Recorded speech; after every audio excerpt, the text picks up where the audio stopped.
Bonjour, aujourd'hui Bombi TV se trouve à l'Université de Bourgogne pour vous présenter un laboratoire de recherche dans les domaines de l'optique et des nanosciences et des matériaux. Nous avons rendez-vous avec deux ingénieurs qui vont vous présenter leur métier ainsi que leur microscope. Bonjour, pouvez-vous vous présenter? Bonjour, je m'appelle Frédéric Herbst, je suis ingénieur d'études au laboratoire ICB à l'Université de Bourgogne. Bonjour, moi je m'appelle Olivier Hens et je suis ingénieur de recherche dans le même laboratoire que Frédéric. D'accord. En quoi consiste votre métier? Notre métier consiste à caractériser les différents matériaux du laboratoire essentiellement, mais aussi ceux de l'université, d'autres universités, et quelquefois on travaille aussi on caractérise les matériaux pour des industriels. Je fais le même métier que Frédéric en réalité, avec d'autres techniques d'analyse, qu'on verra un petit peu tout à l'heure. Mais vous faites des recherches sur quoi exactement? Alors on ne fait pas réellement de la recherche, nous on est au service des chercheurs du laboratoire, de notre laboratoire, mais aussi de l'Université de Bourgogne. Et notre métier c'est de caractériser les échantillons, les matériaux qui sont développés au sein de ce laboratoire. Donc le laboratoire est spécialisé dans le domaine de la photonique, des nanosciences et des matériaux pour la métallurgie, des matériaux cimentaires, des matériaux pour les applications médicales. Et nous, on a des grosses techniques d'analyse qu'on va vous montrer qui permettent d'avoir une carte d'identité de ces matériaux, de les étudier complètement, la nature chimique, les propriétés physiques, et donc de renseigner les chercheurs sur la qualité des matériaux qu'ils ont développés. Et si vous voulez, on va vous montrer les machines maintenant.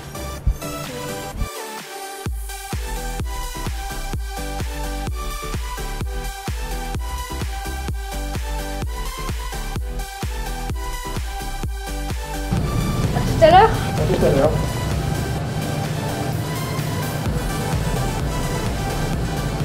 C'est votre matériel, vous pouvez nous le présenter? Oui, donc c'est la machine sur laquelle je travaille. Alors, ça s'appelle un spectromètre de photoélectronique. Le terme est un peu compliqué, mais en fait c'est tout simple. Le but de ce dispositif, c'est de faire une analyse chimique sur une couche d'échantillons très très fine, quelques nanomètres, quelques milliardièmes de mètres. Donc en fait, on va essayer de déterminer sur un échantillon solide, quels sont les éléments présents sur les premières couches atomiques. Alors, le principe est tout simple, on envoie des rayons X, de l'énergie sur l'échantillon, ça va l'exciter, et pour se désexciter, il va émettre des électrons, et nous, on va regarder ces électrons-là, mesurer leur énergie, et ce faisant, on saura quels sont les éléments qui ont donné naissance à ces électrons. Donc on va savoir quels sont les éléments chimiques présents sur une épaisseur très fine d'échantillon. Alors, pourquoi quelques nanomètres? Qui ça peut intéresser? En fait, par exemple, les gens qui travaillent dans le domaine de la corrosion, qui vont développer des matériaux métalliques, qui vont résister fortement à la corrosion dans des conditions de travail difficiles, à haute température. On peut imaginer les métaux qui sont utilisés pour fabriquer des moteurs d'avion, par exemple, qui sont à 10 000 mètres d'altitude, dans une atmosphère riche en vapeur d'eau, à assez forte température. Eh bien, on va rajouter des éléments au fer de base, des éléments qui vont créer une petite couche protectrice à la surface, de telle sorte que le moteur d'avion ne rouille pas pendant qu'il fonctionne, évidemment. Et cette machine-là va pouvoir caractériser ces couches très très fines à la surface du matériau métallique. Combien coûte ce type d'appareil? Alors c'est une machine évidemment qui coûte un petit peu cher, autour d'1 million d'euros. Mais elle a une durée de vie assez importante. C'est une machine on l'a depuis 6 ans au laboratoire, et normalement on doit pouvoir la garder environ une trentaine d'années. Et puis c'est pas une machine qu'on va trouver dans tous les laboratoires. On a ici dans un laboratoire où on a beaucoup de techniques de caractérisation de ce type-là très performantes, et l'État ne va pas en acheter une identique à Besançon par exemple. Donc s'il y a des gens de l'université de Besançon qui ont besoin de ce type d'appareillage, ils vont venir faire les analyses ici. Donc évidemment c'est très cher, mais on n'en trouve pas à tous les coins de rue. Vous pouvez nous donner des exemples de votre travail? Oui, alors par exemple, on caractérise des épaisseurs d'échantillons très petites. Ça concerne les films qu'on rajoute sur les dispositifs optiques. Par exemple, les films anti-reflets qu'on va rajouter sur des verres de lunettes. Quand tu vas acheter des lunettes chez l'opticien, il te demande si tu veux des verres anti-reflets. Anti-reflet, c'est un film très mince qu'on rajoute sur le verre de lunettes qui va corriger la vue.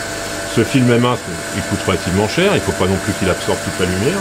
Et sur des films minces de ce type-là, nous on va être capable de faire de l'analyse chimique et de vérifier que le film est bien réparti correctement sur le verre de la lunette, qu'il est réparti de façon homogène, qu'il n'y a pas des petites piqûres à l'intérieur, etc.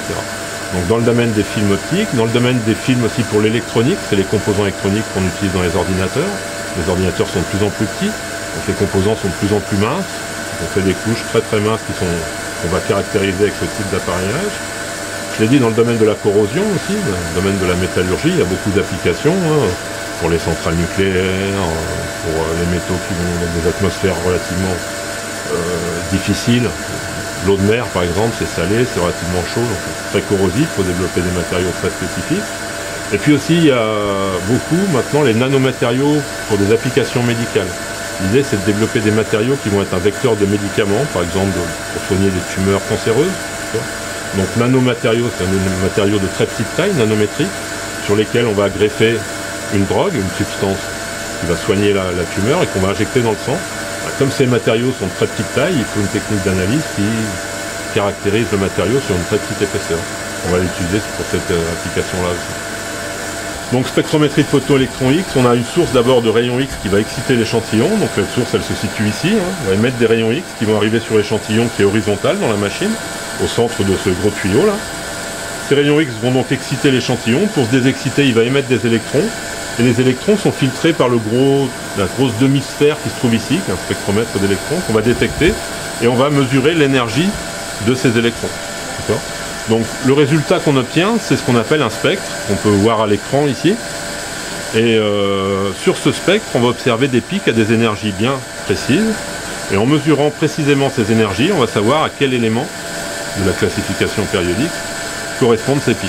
Donc s'il y a dans l'échantillon du fer, de l'oxygène, on va retrouver un pic qui correspond à l'énergie des électrons du fer, un autre pic qui correspond à l'énergie des électrons de l'oxygène. Donc c'est comme ça qu'on arrive à faire l'analyse de la surface de l'échantillon. Alors l'apparence de la machine et puis le bruit qu'on entend aussi est lié au fait qu'on travaille sous vide, même sous ultravide.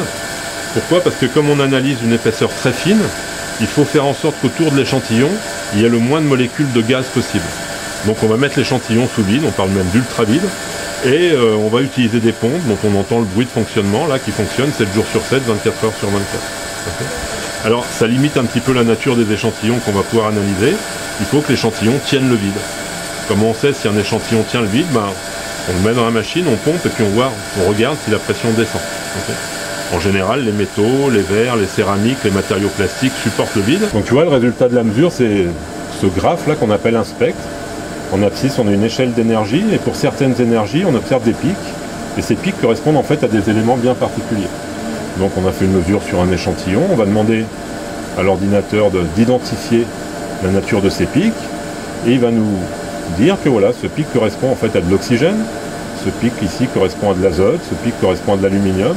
Donc on sait dire sur quelques nanomètres d'échantillon quels sont les éléments qui sont présents à la surface. Ensuite on va pouvoir déterminer la quantité d'éléments en fonction de la hauteur du pic. Plus le pic est intense et plus la concentration en éléments est grande évidemment. Donc pour faire les mesures, il faut mettre l'échantillon dans la chambre d'analyse. Mais avant de le mettre dans la chambre d'analyse, on va le mettre dans une plus petite chambre qui s'appelle une chambre d'introduction. Les deux chambres étant séparées par une vanne ici qui est toujours fermée normalement. Donc on introduit l'échantillon dans la chambre d'introduction, on va pomper avec une pompe spéciale. On va vérifier que l'échantillon supporte le vide. Et quand la pression sera assez faible dans cette chambre d'introduction, on pourra ouvrir la vanne ici et transférer l'échantillon à l'aide de la canne de transfert qui se trouve là, dans la chambre d'analyse pour pouvoir faire les mesures. Donc voilà la machine sur laquelle je travaille moi. Maintenant, si tu veux, on va aller voir le microscope électronique à balayage de Frédéric.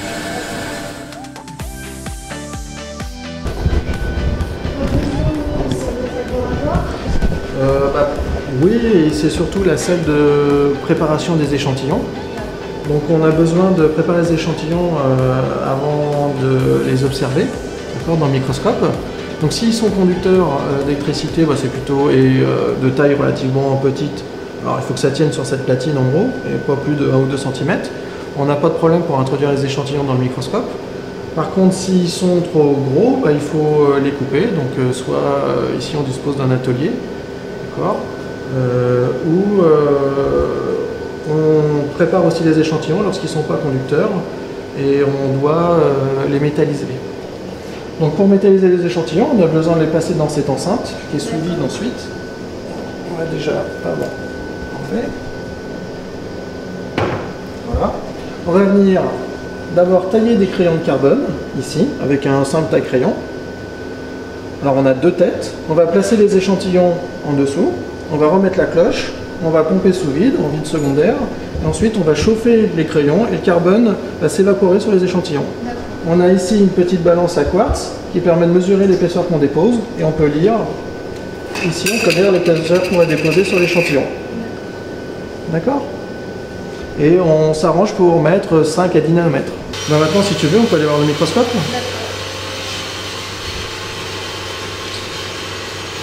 Donc dans le laboratoire, là, dans le couloir, on dispose de 4 microscopes électroniques. Par contre celui-ci il a la particularité, dès comme ça il y en a quand même peu, d'avoir une très bonne résolution à forte et à basse tension.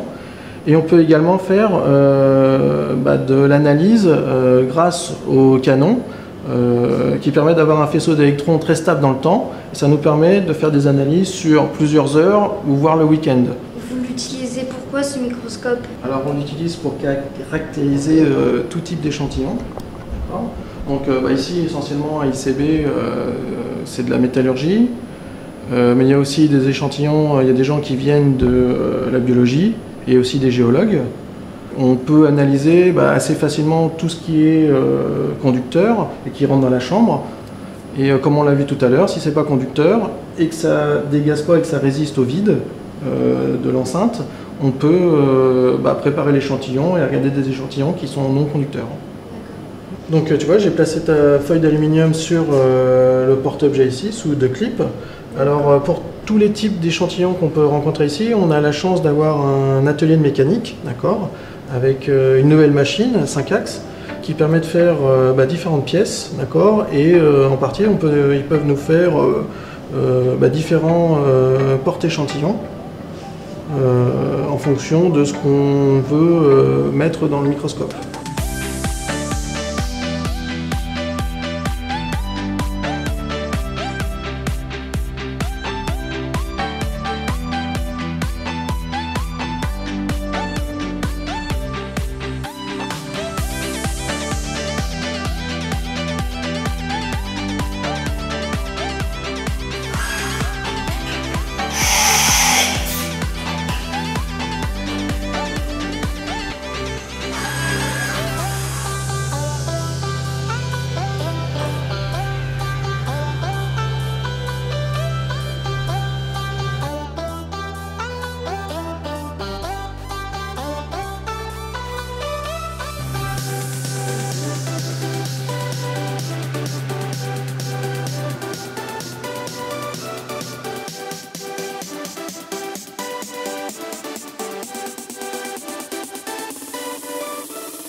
Donc là on va prendre celui-ci et on va le placer dans le sas d'introduction.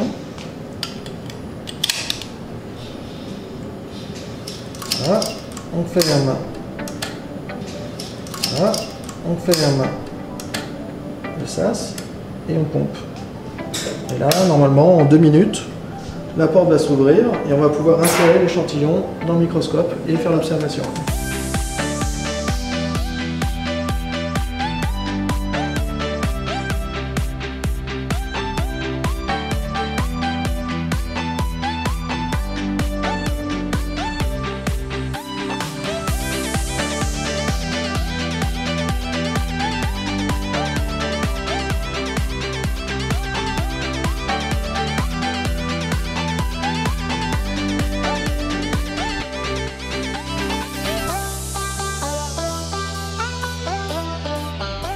Tu tournes, vas-y, prends le bouton, tu vas voir.